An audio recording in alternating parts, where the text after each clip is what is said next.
Okay, welcome to the Life with Joey Calvo Podcast. I am Joey Calvo. Please continue to help the victims of the Texas floods and the California wildfires. They still do need our help, even as they are rebuilding at this time. Tonight we have Bonnie Bley, and Bonnie wrote a book called Stolen Voices, Missing and Murdered in Bighorn County. It's a deeply personal investigative look at the crisis of missing and murdered Indigenous women, told through stories that demand attention and action. Bonnie, welcome to the podcast. Thank you. It's a joy to be here. Okay, so tell me, like I always tell everybody, I always ask everybody who they are and how they got to where they are. So who is Bonnie Bley? How did we get to being an author? How did we get to being an author? That's a great question. I didn't set out to be an author.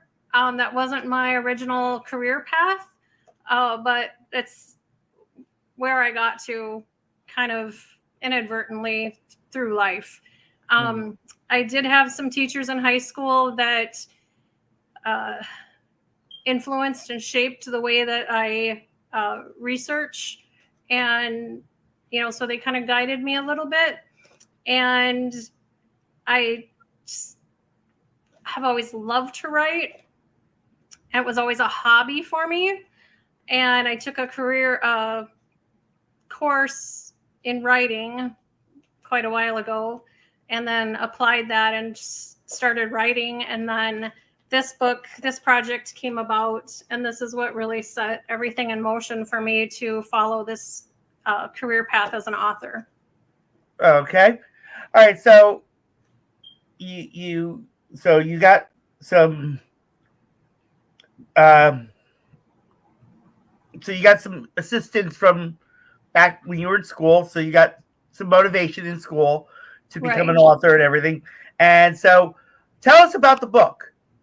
So the book is about missing and murdered Indigenous people in one county in Montana. And the county that I focus on is the county that I grew up in. And that county, sadly, has the highest cases for missing and murdered Indigenous in the state of Montana. Okay. So can you elaborate a little bit more of like some of the stories in the book? Yes. So some of the stories and how I got connected to them. I'm still very well connected to my hometown community. I still have relatives and friends there, and we stay connected on social media. If they come to town, they'll call me up and say, hey, let's meet for dinner or whatever. So I'm still very well connected to that community. Even though I moved away from there when I was 18 years old. And so I connected with my friends from high school, and they connected me with the family's spokesperson to interview for the project. So I interviewed everyone, pretty much everyone that I came across was on board with it. I did have a few that weren't ready or willing or able to share cases with me. And so out of respect, I said, okay, thank you for your time. I completely understand. But I did get enough people that were willing to participate in the project and give me the stories and share the stories with me. So it was really it was a grueling process doing all the interviews and writing out their stories in the correct way. Okay. All right. So you gathered, you reached out, and some of the families of these women that were murdered in the county, you got their story, you got the idea of how they lived. Could you elaborate a little more on like within some of the stories that you came across?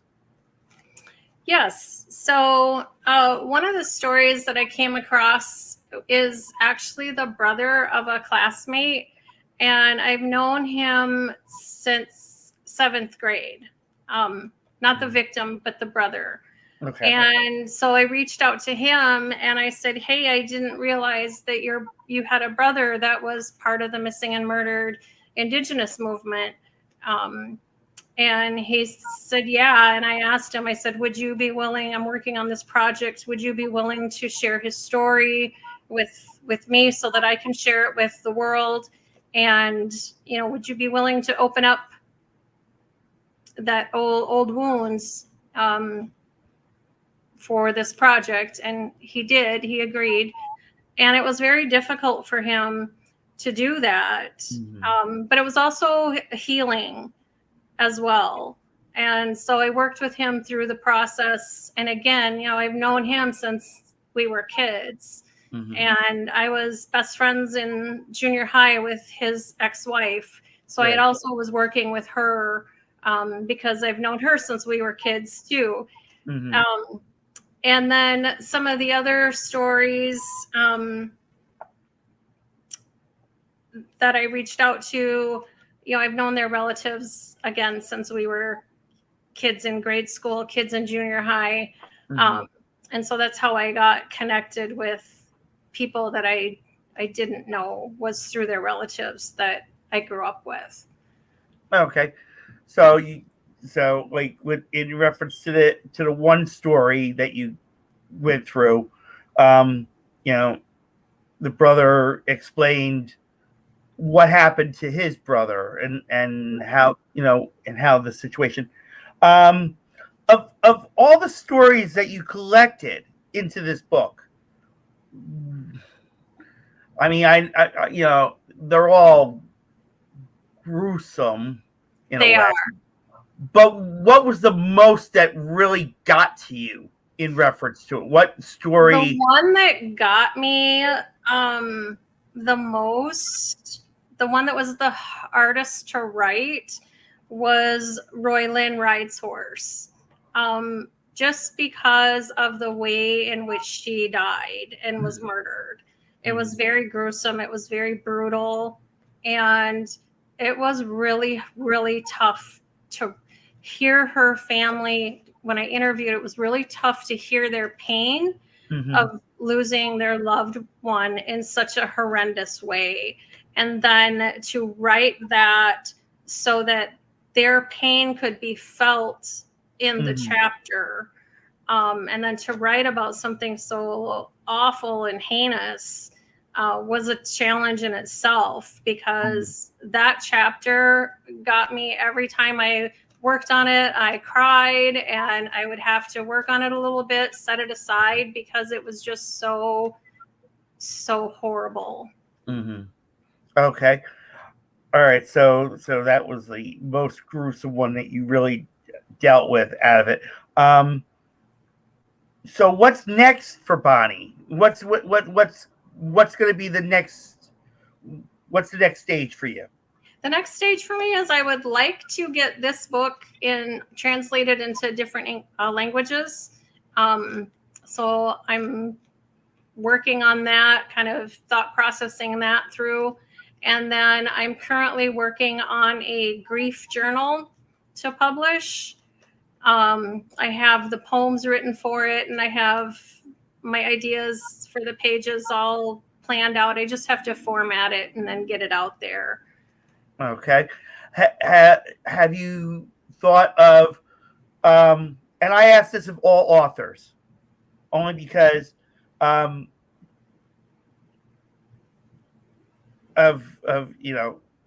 where I normally am at in reference to genres and stuff.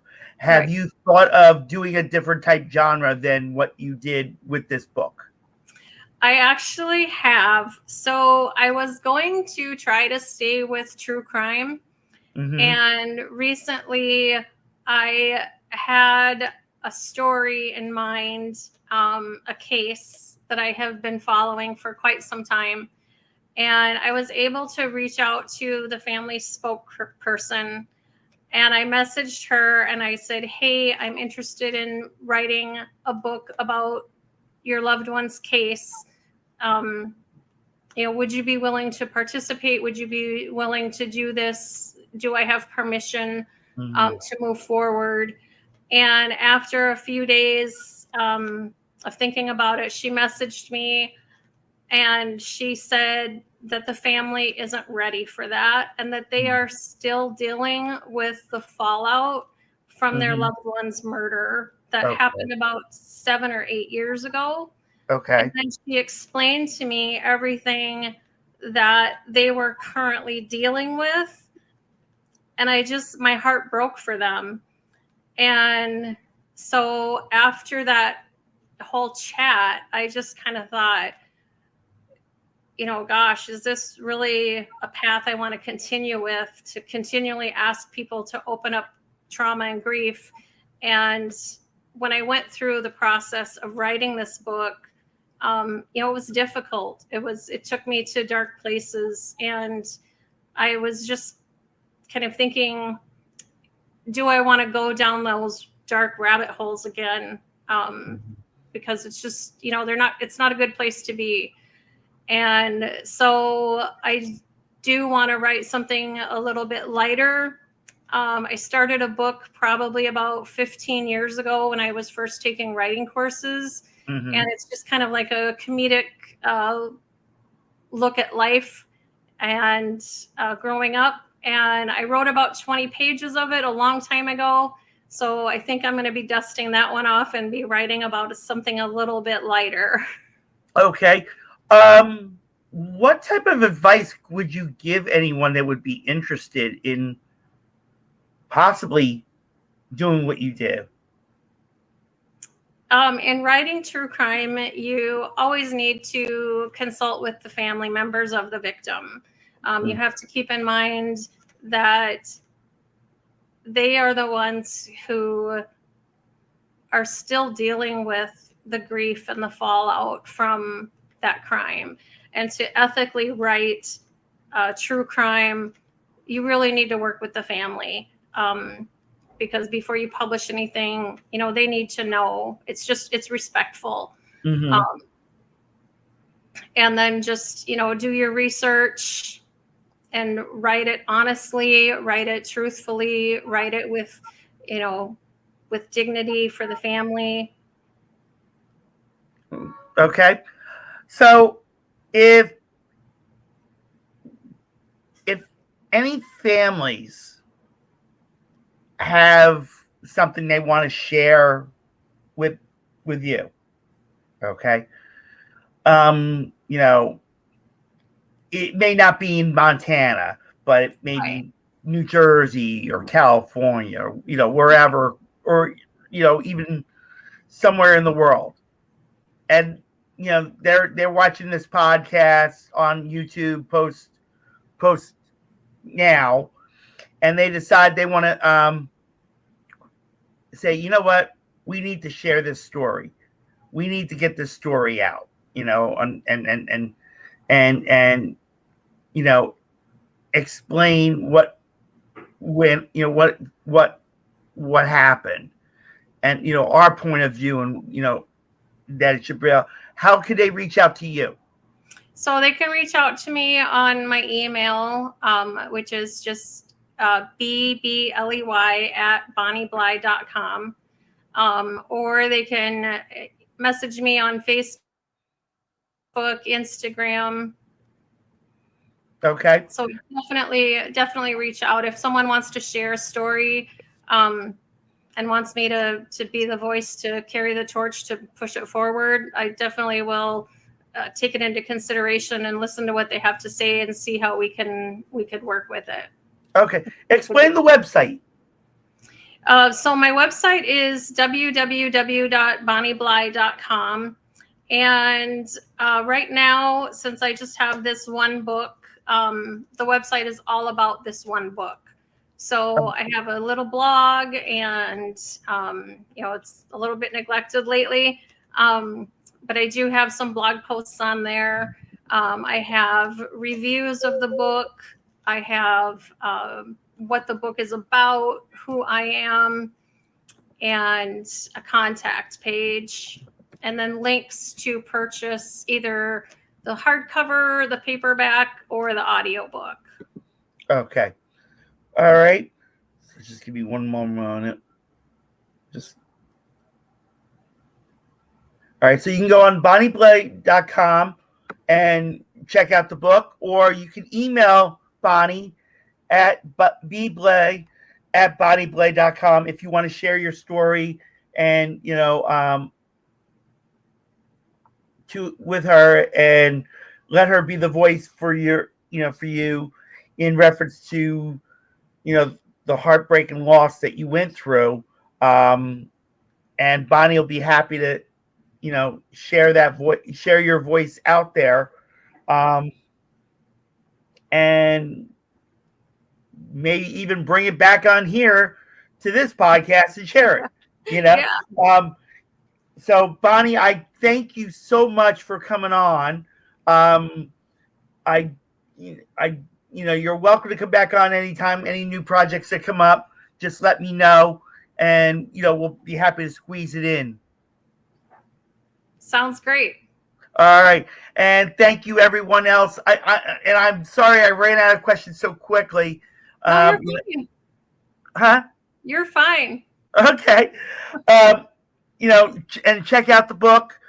Give me a moment. Let me get it out. There we go. All right. So definitely check out the book. Bear with me, folks. I have to cheat a little in reference to this. But definitely check out the book.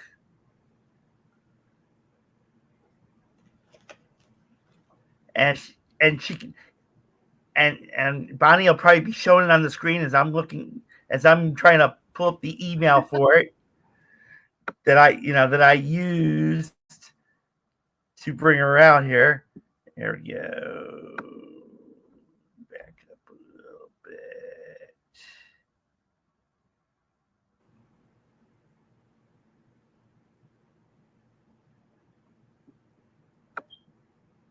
There we go.